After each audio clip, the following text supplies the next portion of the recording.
चलिए आज फिर एक नई डिज़ीज़ की बात करते हैं और जिस डिज़ीज़ के बारे में हम बात करने जा रहे हैं उसका बहुत बड़ा सोशल इम्पैक्ट है। महिलाओं से फीमेल से मोस्टली जुड़ी हुई डिज़ीज़ है और आज की टाइम में इनफर्टिलिटी का मेजर रीज़न जो बन रही है, हम ऐसी डिज़ीज़ की बात करेंगे। तो हम बात कर रहे हैं आज की इस वीडियो में हाइपोथायरायडिज़्म की। हाइपोथायरायडिज़्म एक ऐसी डिज़ीज़ है, एक एंडोक्राइन डिज़ीज़ है जिसमें थायराइड हार्मोन का सेक्रीशन नॉर्मल से बिलो हो जाता है और कैसे वो इनफर्टिलिटी का कारण बनता है, क्या-क्या उसके साइन एंड सिम्पटम्स हो सकते हैं, हम ये सब जानेंगे इस वीडियो में। तो डिज़ीज़ की बात करने से पहले हमें ये जानना ज़रूरी है क्योंकि हम डिज़ीज़ क्या पढ़ रहे हैं जो थायराइड हार्मोन के सेक्रीशन से जुड़ी हुई है। तो बेसिकली हमें फिजियोलॉजी ऑफ थायराइड ग्लैंड पूरी तरीके से समझना पड़ेगा। तो अगर हम हाइपोथायरायडिज़्म की बात करें, तो हाइपोथायरायडिज़्म मेनली जो होता है, वो सबसे पहला मेन रीज़न उसका पूरे ऑल ओवर वर्ल्ड में अगर हम देखें तो आयोडीन की डेफ़िशिएंसी, यानी कि आपके फूड में आयोडीन ही नहीं है। हमारी डाइट में जो नमक है, उससे हमें आयोडीन मिलता है। उसके अलावा हाइपोथायरायडिज़्म का एक अदर मेन रीज़न है, जिसे हम नॉन आयोडाइज़्ड रीज़न कहेंगे, जिसके कारण से हाइपोथायरायडिज़्म होता है, वो है हाशिमोटो थायराइडाइटिस। और इसी डिज़ीज़ के बारे में हम आगे बहुत डिटेल में पढ़ेंगे। तो चलिए बात करते हैं फिजियोलॉजी ऑफ थायराइड हार्मोन की, कहाँ से सेक्रेट होता है, क्या-क्या इसके एक्शंस हैं। तो सबसे पहले हमें थायराइड हार्मोन की जब हम बात कर रहे हैं, तो ग्लैंड्स की बात करनी पड़ेगी, जो इसके सेक्रीशंस में हेल्प करते हैं। तो इटसेल्फ आप जानते हो थायराइड हार्मोन जो सेक्रीट होता है वो थायराइड ग्लैंड से सेक्रीट होता है। उसके बाद अदर जो 2 पार्ट्स हैं जो इम्पोर्टेंट हैं थायराइड हार्मोन के सेक्रीशंस के लिए, एक है हाइपोथैलेमस और दूसरा है एंटीरियर पिट्यूटरी। अब आगे हमें कुछ हार्मोन्स की बात करेंगे जो कि थायराइड हार्मोन से रिलेटेड हैं। तो सबसे पहले हम बात करते हैं हार्मोन है जो थायराइड के सेक्रीशंस में हेल्प करता है, जिसको हम कहते हैं TSH, यानी थायराइड स्टिमुलेटिंग हार्मोन। यानी कि ये ऐसा हार्मोन है जो थायराइड ग्लैंड को सेक्रेट करेगा थायराइड हार्मोन को सेक्रीट करवाने में। ये किसके द्वारा होता है? ये एंटीरियर पिट्यूटरी के द्वारा सेक्रीट होता है। जैसे ही ब्लड में थायराइड हार्मोन का लेवल कम होता है, वैसे ही एंटीरियर पिट्यूटरी के थ्रू थायराइड स्टिमुलेटिंग हार्मोन का सेक्रीशन होता है। इसके अलावा एक और हार्मोन है जिसे हम TRH कह रहे हैं, जिसका नाम है थायरोट्रोपिन रिलीजिंग हार्मोन। ये क्या करता है? ये रिलीज किया जाता है हाइपोथैलेमस के द्वारा। तो अगर हम सीरियल को समझें, थायराइड हार्मोन जैसे ही ब्लड में कम होगा, इसे सेंस कौन करेगा? हाइपोथैलेमस। हाइपोथैलेमस सेक्रीट करवाएगा TRH को। ये TRH जाके एक्टिवेट करेगा किसको? एंटीरियर पिट्यूटरी को। और एंटीरियर पिट्यूटरी वहाँ से क्या रिलीज करेगी? TSH को। यानी अब ये थायराइड स्टिमुलेटिंग हार्मोन जाके एक्टिवेट करेगा थायराइड ग्लैंड को। तो इस तरीके से थायराइड ग्लैंड से थायराइड हार्मोन सेक्रीट्स होते हैं। अब हम जो ये थायराइड हार्मोन बार बार वर्ड यूज कर रहे हैं, तो बेसिकली क्या है, 2 थायराइड हार्मोन हैं जो थायराइड ग्लैंड से सेक्रीट होते हैं, जिसमें ये 2 हार्मोन कौन से हैं? एक हम कहते हैं T3, एक हम कहते हैं T4। T3 हार्मोन क्या है? T3 हार्मोन है ट्राई आइडोथायरोनिन और T4 हार्मोन क्या है? Tetra iodothyronine. अब इसका मतलब क्या है कि एक में तो 3 आयोडीन के मॉलिक्यूल हैं जो कि T3 है और एक में 4 आयोडीन के मॉलिक्यूल हैं जो कि T4 है।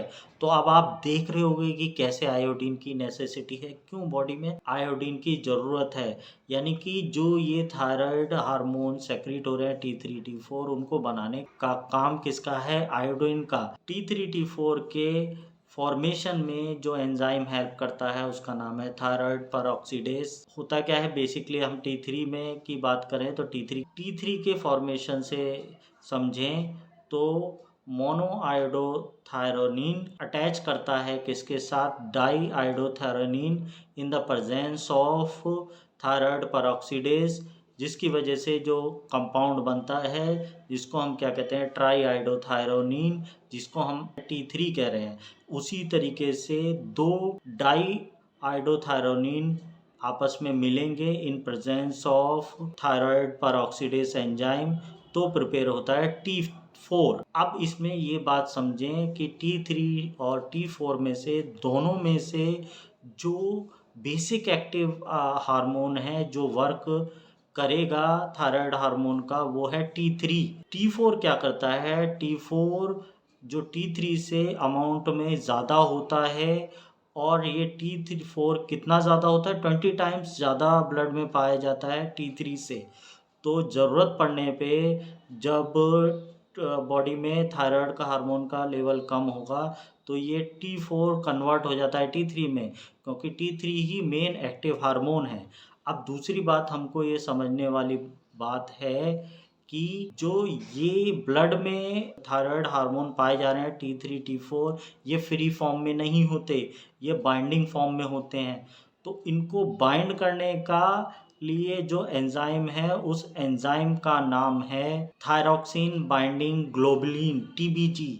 ऐसे 3 प्रोटीन हैं, उसमें से मेन प्रोटीन जो है वो है थायरॉक्सिन बाइंडिंग ग्लोबुलिन, जिसे TBG भी कहते हैं। ये क्या करता है, जो T3 T4 फॉलिकल्स द्वारा थायराइड फॉलिकल्स द्वारा सेक्रीट करके ब्लड में डाले गए उनके साथ ये बाइंड हो जाता है, और जब T3 T4 का लेवल कम होता है तो ये इनके से डिटैच होता है और फ्री अनबाउंड थायराइड हार्मोन्स को यानी T3 T4 को ब्लड में डालता है, जिसमें से वंस अगेन T4 कन्वर्ट हो जाता है, एक आइडोथायरोनिन मॉलिक्यूल को हटा देता है और T3 में कन्वर्ट हो जाता है, और फिर ये T3 एक्टिव फॉर्म में आता है और एक्टिव होके सारे काम करता है। हम ब्लड में देखते हैं कि 99.97% जो थायराइड हार्मोन रहता है वो बाउंड फॉर्म में रहता है, नॉट फ्री फॉर्म में रहता है। तो जब भी इसकी नेसेसिटी होती है, नीड होती है थायराइड हार्मोन की, ये बाइंडिंग ग्लोबुलिन जो है, बाइंडिंग प्रोटीन जो है, उससे डिटैच हो जाते हैं और अपने एक्शन को एक्टिवेट करते हैं, काम करवाते हैं, अपने एक्शंस करते हैं। तो इस तरीके से पूरी फिजियोलॉजी है थायराइड हार्मोन की। अब इसके बाद हमें एक फैक्टर को जानना बहुत ज़रूरी है कि प्रेगनेंसी के टाइम पे हार्मोनल इम्बैलेंस होता है। फीमेल्स में क्या पाया जाता है कि थायराइड ग्लैंड का साइज़ जो होता है वो 10% इंक्रीज़ कर जाता है, और 50% इंक्रीज़ आता है थायराइड हार्मोन के सेक्रीशन में। इसीलिए प्रेगनेंसी में महिलाओं को आयोडीन की रिक्वायरमेंट अधिक होती है। अब बात करते हैं कॉजेज़ ऑफ हाइपोथायराइडिज्म की। तो जितने भी कॉजेज़ हैं उनको 2 पार्ट में डिवाइड करते हैं, 2 सेक्शंस में डिवाइड करते हैं। एक है कंजेनाइटल कॉज, दूसरी है एक्वायर्ड कॉजेज़। तो अगर हम कंजेनाइटल कॉजेज़ की बात करें तो कंजेनाइटल कॉजेज़ में हम 85% देखते हैं कि ये थायराइड ग्लैंड की डिसजेनेसिस की वजह से ही हाइपोथायराइडिज्म डेवलप करता है। अब इसके बाद हम सेकंड रीज़न कंजेनाइटल में जो देखें तो वो है प्रोडक्शन ऑफ एबनॉर्मल हार्मोन, यानी कि हार्मोन तो सेक्रेट हो रहा है बट वो प्रॉपर नहीं है, और जो उसका थायराइड ग्लैंड के द्वारा थायराइड हार्मोन का वर्क होना चाहिए वो अपना वर्क नहीं कर पाता। तो ये 2 मेन रीज़न हैं कंजेनाइटल कॉजेज़ में। अब इसके बाद एक्वायर्ड कॉजेज़ की हम बात करते हैं। तो एक्वायर्ड कॉजेज़ में सबसे पहला जो रीज़न है, जो हमने पहले भी बोला कि आपकी डाइट में आयोडीन ही नहीं है, यानी आप आयोडीन डेफिशिएंट हैं। तो उसकी वजह से प्रॉपर आपने देखा कि आयोडीन की वजह से ही थायराइड हार्मोन बन रहा है। तो अगर डाइट में आयोडीन ही नहीं होगा तो आयोडीन हार्मोन नहीं बन पाएगा, पेशेंट को हाइपोथायराइडिज्म होगा। इसके बाद जो सेकंड रीज़न है वो है हाशिमोटो थायराइडाइटिस, जो कि बहुत मेजर कॉज है नॉन आयोडाइज्ड कॉजेज़ में से। फिर उसके बाद बहुत से ड्रग्स की वजह से हो सकता है हाइपोथायराइडिज्म, जैसे कि कोई पेशेंट एंटी हाइपोथायराइड ड्रग ले रहा है, यानी हाइपरथायराइडिज्म से पीड़ित था वो पेशेंट और उसके लिए ट्रीटमेंट ले रहा है, जो कि आवश्यकता से अधिक हो गया तो पेशेंट बिकम्स हाइपोथायराइडिज्म। उसके अलावा एक ड्रग है जिसका नाम है अमायोड्रोन, जो कि एंटी अरिथमिक ड्रग है, यानी अरिथमियास को ट्रीट करने के लिए यूज़ किया जाता है। उसका एक साइड इफ़ेक्ट, एडवर्स इफ़ेक्ट क्या है, उसकी वजह से थायराइड हार्मोन का लेवल क्या हो सकता है, कम हो सकता है। उसके अलावा लिथियम है, लिथियम भी जो कि ट्रीट किया जाता है डिप्रेशंस के लिए, मैनिक पेशेंट्स में यूज़ किया जाता है। उसकी वजह से भी क्या हो सकता है, थायराइड हार्मोन का सेक्रीशंस कम हो सकता है और पेशेंट बिकम्स हाइपोथायराइडिक। उसके बाद एक हम सर्जिकल देखें पार्ट, तो जिसको कहा जाता है सब टोटल थायराइडोक्टमी हुई है पेशेंट में, यानी कि एबनॉर्मल थायराइड हार्मोन था, उसको कोई अबनॉर्मलिटी थी थायराइड हार्मोन में, हमने उसको कट करके आउट किया है, जिसकी वजह से थायराइड ग्लैंड का साइज कम हो गया है और अब वहाँ से थायराइड हार्मोन कम सेक्रीट होता है। इसके बाद एक और रीजन हो सकता है जिसको हम कहते हैं रेडियो एक्टिव आयोडीन, यानी हाइपरथायराइडिज्म के ट्रीटमेंट का एक प्रोसीजर है जिसमें रेडियो एक्टिव आयोडीन का यूज़ किया जाता है और थायराइड हार्मोन के सेक्रीशंस को कम किया जाता है। बट इसका एडवर्स इफेक्ट वंस अगेन वही हो सकता है जैसे एंटी थायराइड ड्रग्स में हमने बताया था कि आवश्यकता से अधिक हो जाए तो थायराइड हार्मोन की कमी हो सकती है। तो ये सारे कॉजेज़ थे जिनकी वजह से क्या हो सकता है, हाइपोथायराइडिज्म हो सकता है पेशेंट्स में। अब बात करते हैं आगे हाशिमोटो थायराइडाइटिस की, जो कि नॉन आयोडाइज्ड वे में, यानी आयोडीन की अगर कमी ना हो फिर भी उसकी वजह से हाइपोथायराइडिज्म डेवलप करता है। उसका मेन कॉज क्या है, हाशिमोटो थायराइडाइटिस। हाशिमोटो थायराइडाइटिस क्या है, ऑटो इम्यून डिसऑर्डर्स है, यानी कि हमारी खुद की इम्यूनिटी हमारे थायराइड ग्लैंड के अगेंस्ट में वर्क कर रही है और उसकी वजह से जो डिजीज़ डेवलप कर रही है वो है हाशिमोटो थायराइडाइटिस, और थायराइड हार्मोन का लेवल क्या हो जा रहा है, कम हो जा रहा है। तो इसकी पैथोजेनेसिस को समझने के लिए मेन दो फैक्टर हैं जो पैथोजेनेसिस डेवलप करने में हेल्प करते हैं। एक है जेनेटिक फैक्टर्स, दूसरे हैं एनवायरमेंटल फैक्टर्स। जेनेटिक फैक्टर्स क्या हैं, जेनेटिक फैक्टर्स लिम्फोसाइट से रिलेटेड हैं, यानी लिम्फोसाइट्स में ऐसे पेशेंट को देखा जाता है कि ऑटो रिएक्टिविटी डेवलप करती है, यानी उनमें ये एफिनिटी होती है कि वो अपने ही सेल्स के अगेंस्ट में क्या कर सकते हैं, एक्शन ले सकते हैं।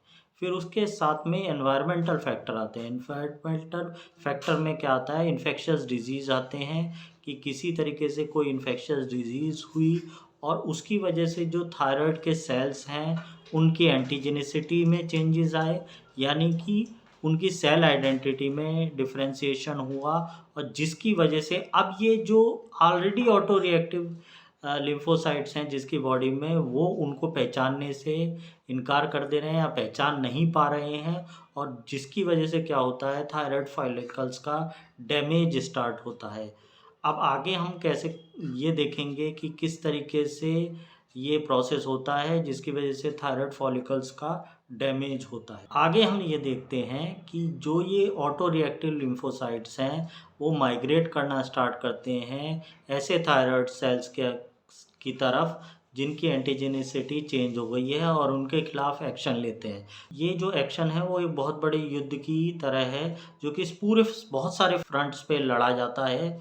इसमें CD4 सेल भी रोल प्ले करते हैं, CD8 लिम्फोसाइट्स भी रोल प्ले करते हैं, बी लिम्फोसाइट्स भी रोल प्ले करते हैं, नेचुरल किलर सेल भी आ जाते हैं और ये सब मिलके क्या करते हैं, थायराइड सेल्स का डिस्ट्रक्शन स्टार्ट करते हैं। इसके बाद हम बात करें CD4 पॉजिटिव टी लिम्फोसाइट्स की, तो ये क्या करते हैं, मैक्रोफेजिस को रिलीज़ करते हैं और फैगोसाइटोसिस स्टार्ट करते हैं ऐसे सेल्स की जिनकी एंटीजेनिसिटी क्या हो गई है, चेंज हो गई है। जिस एक तो ये पार्ट हो गया। फिर उसके बाद जब हम बात करते हैं CD8 सेल्स की, तो CD8 सेल्स क्या करते हैं, ये लिम्फोसाइट्स साइटोटॉक्सिक टी लिम्फोसाइट्स में चेंज हो जाते हैं और ऐसे सेल्स जिनकी एंटीजेनिसिटी चेंज हुई है उनके साथ अटैच्ड हो जाते हैं और उनमें क्या करते हैं, अपोप्टोसिस का प्रोसेस स्टार्ट करते हैं। तो अपोप्टोसिस को मैं क्लियर करूं तो अपोप्टोसिस क्या है, एक सेल डेथ का तरीका है और इसको हम कहते हैं प्रोग्राम्ड सेल डेथ, यानी सेल में कोई डिफेक्ट होता है तो सेल खुद का को डाई करवाने का, डेथ अपने में डेथ करने का प्रोसेस स्टार्ट करता है। उस प्रोसेस को अपोप्टोसिस कहते हैं। फिर उसके बाद जब हम बात करें बी लिम्फोसाइट्स की, तो हम पहले से जानते हैं कि बी लिम्फोसाइट्स का मेन फंक्शन क्या है, एंटीबॉडीज़ का को प्रोड्यूस करना। बी लिम्फोसाइट्स एंटीबॉडीज़ को सेक्रेट करते हैं और ऐसे सेल्स को घेर लेते हैं और फिर वो बुलाते हैं नेचुरल किलर सेल्स को। तो नेचुरल किलर सेल्स जिस प्रोसेस के थ्रू थायराइड फॉलिकल को डिस्ट्रॉय करते हैं उसको कहा जाता है antibody dependent cell mediated cytotoxicity. इसको शॉर्ट फॉर्म में हम कहते हैं ADCMC। मॉर्फोलॉजी अब हम देखते हैं कि सेल में मॉर्फोलॉजिकल क्या चेंजेस आते हैं, थायराइड ग्लैंड में क्या चेंजेस आते हैं। तो सबसे पहले हम ग्रॉस मॉर्फोलॉजी की बात करें तो ग्रॉस मॉर्फोलॉजी में हम जो चेंज देखते हैं इनिशियल स्टेजेस की अगर हम बात करें, क्योंकि इन्फ्लामेटरी प्रोसेस चल रहा है तो उसकी वजह से क्या होता है थायराइड ग्लैंड में स्टार्टिंग फेज में बिल्कुल इनिशियल स्टेज में हाइपरप्लेजिया देखने को मिलता है, यानी कि थायराइड ग्लैंड के नंबर्स सेल का नंबर इंक्रीज करते हैं और जिसकी वजह से आपको थायराइड ग्लैंड क्या मिलेगा, एनलार्ज मिलेगा। इसीलिए हम कहते हैं कि कुछ केसेस में क्या मिलता है, कुछ स्टेजेस में हाइपोथायराइडिज्म अगर हाशिमोटो थायराइडाइटिस के कारण हो रहा है तो गॉइटर के रूप में भी प्रेजेंट कर सकता है। बट जैसे जैसे ये डिजीज़ एडवांस करती है वैसे वैसे क्या होता है, इन सब इन्फ्लामेटरी रिस्पॉन्स की वजह से थायराइड फॉलिकल्स का डिस्ट्रक्शन होता है और जितने भी ये सेल्स डिस्ट्रक्ट हो रहे हैं फॉलिकुलर सेल्स उनको रिप्लेस किया जाता है फाइब्रोसिस के द्वारा। और आप जानते हैं फाइब्रोसिस क्या है, टाइट स्ट्रक्चर है और जिसकी वजह से ऑर्गन का साइज़ क्या हो जाता है, कम हो जाता है। तो एडवांस स्टेजेस में आपको धीमे धीमे क्या होता है थायराइड ग्लैंड का साइज रिड्यूस करता है। अब हम मॉर्फोलॉजी में आगे माइक्रोस्कोपिक मॉर्फोलॉजी की बात करते हैं। तो माइक्रोस्कोपिकली हमें देखने को क्या मिलता है, तो हम जहाँ देखते हैं जहाँ ये इन्फ्लामेटरी प्रोसेस चल रहे हैं उन सेल्स में आपको लिम्फोसाइट्स, प्लाज्मा सेल्स और मैक्रोफेजेस का इन्फिल्ट्रेशन देखने को मिलता है। उसके अलावा हमें क्या मिलता है, हमें हार्टले सेल्स मिलते हैं। हार्टले सेल्स लाइन कर रखे होते हैं यानी चारों तरफ से घेरे होते हैं ऐसे थायराइड फॉलिकल्स को जिनके अगेंस्ट में एक्शन चल रहा है। अब ये हार्टले सेल्स क्या हैं, हार्टले सेल्स बेसिकली ये थायराइड सेल्स ही हैं जो कि लार्ज होते हैं साइज में, जिनका हम साइटोप्लाज्म देखेंगे ग्रेनुलेटी ले होगा और इस्नोफिलिकिन होगा, यानी कि देखने पे आपको पिंक दिखेगा। ये ग्रेनुलरिटी किसकी दिख रही है उसमें, क्योंकि लार्ज नंबर ऑफ क्या है माइटोकॉन्ड्रिया प्रेजेंट है।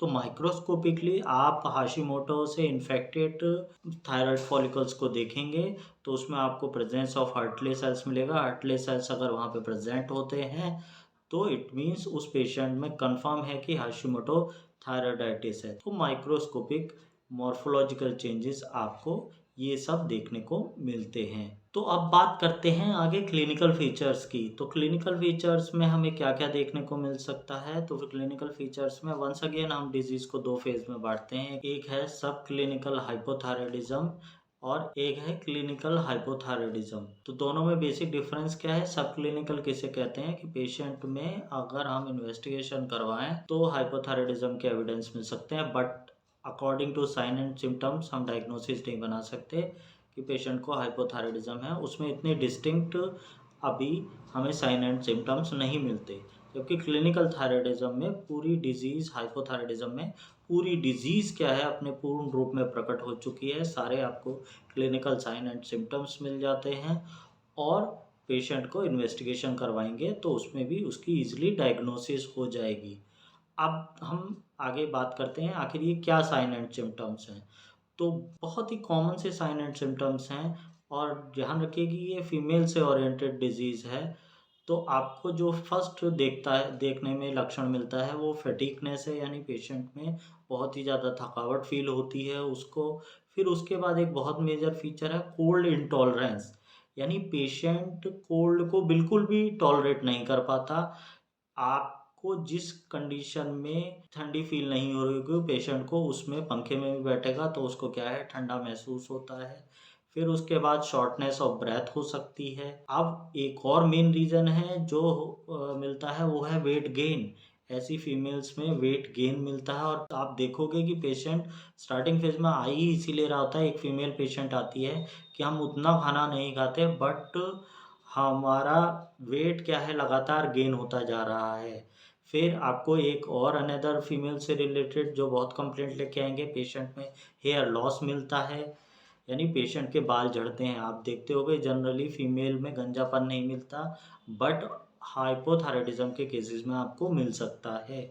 फिर उसके बाद एक और सिम्टम्स है एक्ने, चेहरे पे मुहासे होंगे, यानी ऐसी कोई यंग पेशेंट है जिसको हाइपोथायराइडिज्म हुआ है और वो फिर आपके साथ कील मुहासे लेके आ रही है कि बहुत सारे एक्ने निकल रहे हैं और ट्रीटमेंट करवा लिया ठीक नहीं हो सकता, तो आपको एक पॉइंट एक नज़र किस पे भी डालनी चाहिए, उसके थायराइड लेवल पे भी डालनी चाहिए। फिर जो हम बात कर रहे थे कि उसके अलावा क्या मिल सकता है, हॉर्सनेस ऑफ वॉइस मिल सकती है, यानी आवाज़ में उसके चेंजेस मिल सकते हैं आपको, और स्वेटिंग की कमी मिल सकती है आपको, यानी कि पसीना बहुत कम आता है ऐसी फीमेल्स में, या जिनमें मेल को भी जिनको ये डिजीज़ है।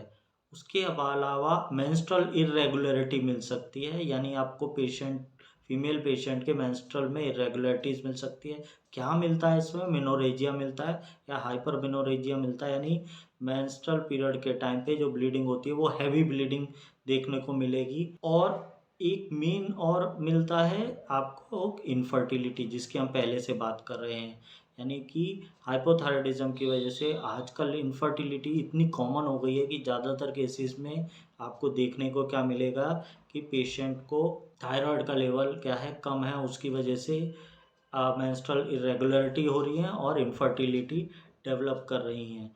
तो इस तरीके से ये सारे लक्षण देखने को मिलते हैं। इसके अलावा कार्डियक लक्षण मिल सकते हैं, पेशेंट में हाइपोटेंशन मिल सकता है आपको, यानी उसका ब्लड प्रेशर कम हो सकता है। उसके अलावा हम देखें तो पेशेंट में गैस्ट्रोपैरेसिस हो सकती है, पेशेंट में कॉन्स्टिपेशन मिलता है ऐसे पेशेंट्स में। तो ये सारे फैक्टर्स हैं।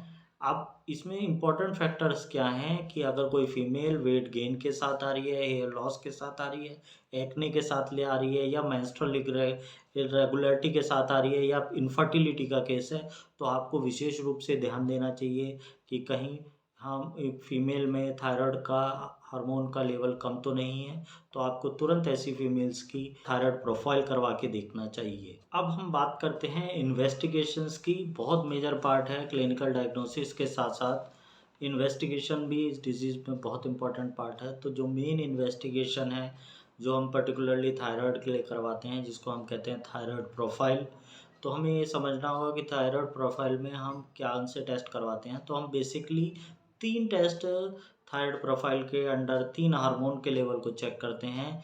एक है TSH, दूसरा है T4 और तीसरा है T3। तो हमने पहले भी पढ़ा कि T4 कन्वर्ट्स इनटू T3। तो अगर ब्लड में T3 का लेवल कम है तो नॉर्मल फिजियोलॉजी में होना क्या चाहिए कि TSH का लेवल क्या होगा, बढ़ा हुआ होगा। तो आपको पेशेंट्स में अगर ये मिलता है कि T3 का लेवल कम है विद TSH का इंक्रीज है, तो यानी कि TSH स्टिमुलेट तो कर रहा है थायराइड ग्लैंड को, बट थायराइड ग्लैंड में डिजीज है जिसकी वजह से वो T3 को प्रॉपरली नहीं प्रोड्यूस करवा पा रहा है। तो एक कंडीशन आपको मिलेगी कि TSH का लेवल इंक्रीज है और T3 का लेवल लो है, यानी कि कन्फर्मेटरी पेशेंट्स में क्या है, हाइपोथायराइडिज्म है। फिर उसके बाद आपको एक अदर इंटरप्रिटेशन या अदर फाइंडिंग मिल सकती है कि TSH का लेवल तो बढ़ा हुआ है बट T3 का लेवल क्या है, नॉर्मल है। ऐसा क्यों हो रहा है कि TSH स्टिमुलेट कर रहा है और सेक्रेट करवा रहा है T3 T4 को, TSH बट बढ़ा नहीं होना चाहिए था, क्योंकि अगर उनका लेवल नॉर्मल है, बट ये T3 नॉर्मल क्यों हो रहा है, क्योंकि वो जो आवश्यकता से अधिक 20 टाइम्स ज़्यादा T4 है वो कन्वर्ट हो रहा है किसमें, T3 में। इसीलिए आजकल प्रेफरेंस दिया जाता है T3 से ज़्यादा T4 के लेवल को, क्योंकि T3 क्या है बहुत से केसेस में नॉर्मल आ जाता है और हमारा हाइपोथायराइडिज्म अनडायग्नोस्ड वे में रह जाता है। इसीलिए T4 का लेवल भी क्या होगा, अगर आपको कम मिलता है, TSH का लेवल बढ़ा हुआ मिलता है, T4 का लेवल कम हो रहा है बट T3 का लेवल नॉर्मल भी है, तो हम उसको हाइपोथायराइडिज्म मानेंगे और ऐसे हाइपोथायराइडिज्म को सब क्लिनिक हाइपोथायराइडिज्म हम कहेंगे। तो इस तरीके से हम देखेंगे तो आपको 2 मेजर फाइंडिंग मिलेंगी। एक हो गया TSH का लेवल इंक्रीज होना, दूसरा T4 का लेवल कम होना विद T3 नॉर्मल, या दूसरी कंडीशन में हम देखेंगे कि T3 भी कम हो रहा है। तो ये आपको मेन इन्वेस्टिगेशन है जिस पे आपको ध्यान देना पड़ेगा कि आपको क्या देखना है। आप होपली आपको वीडियो पसंद आई होगी और आपके सारे जो डाउट्स हुए होंगे वो क्लियर हुए होंगे। तो इसीलिए अगर आपको वीडियो पसंद आ रही है तो प्लीज़ उसे लाइक करिए, चैनल को सब्सक्राइब करिए, वीडियो को इसको शेयर करिए और बेल आइकॉन को दबाना मत भूलिएगा, क्योंकि बेल आइकॉन दबाएंगे तो सारे नोटिफिकेशंस आपको मिलते रहेंगे। आगे फिर एक नई डिज़ीज़ के साथ फिर से मिलेंगे। नमस्कार, शुक्रिया।